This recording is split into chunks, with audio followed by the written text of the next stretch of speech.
Apple's next mid-range iPhone, the iPhone 17e, is already leaking.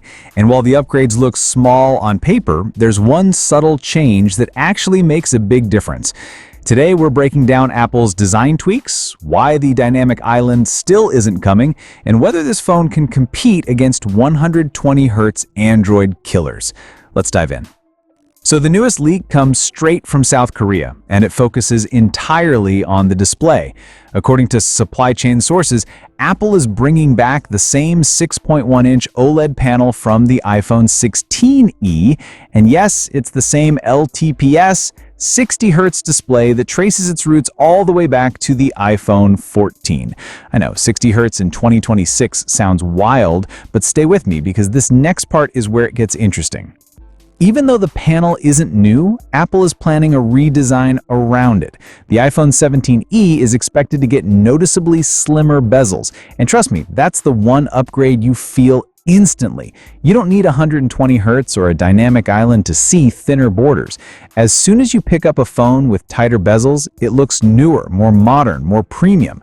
And Apple can do this without making the screen itself any more expensive, just by adjusting the frame and the way the panel sits inside the chassis. It's a simple tweak, but a meaningful one. Now, about that dynamic island. Earlier leaks suggested the 17e might finally adopt it, but this new report says no. And honestly, it makes sense. Adding the dynamic island isn't as simple as cutting a pill-shaped hole into the display. Apple would need to move camera modules, change the Face ID layout, update the sensors, redesign the front panel structure, and that instantly raises costs.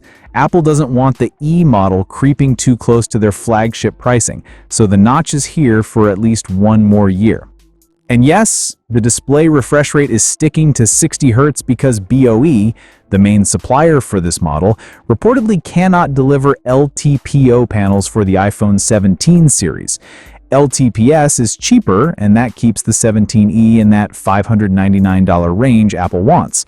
Meanwhile, Android phones in this price segment are flexing hard. 120Hz AMOLED, big batteries, fast charging, triple cameras, the usual mid-range madness.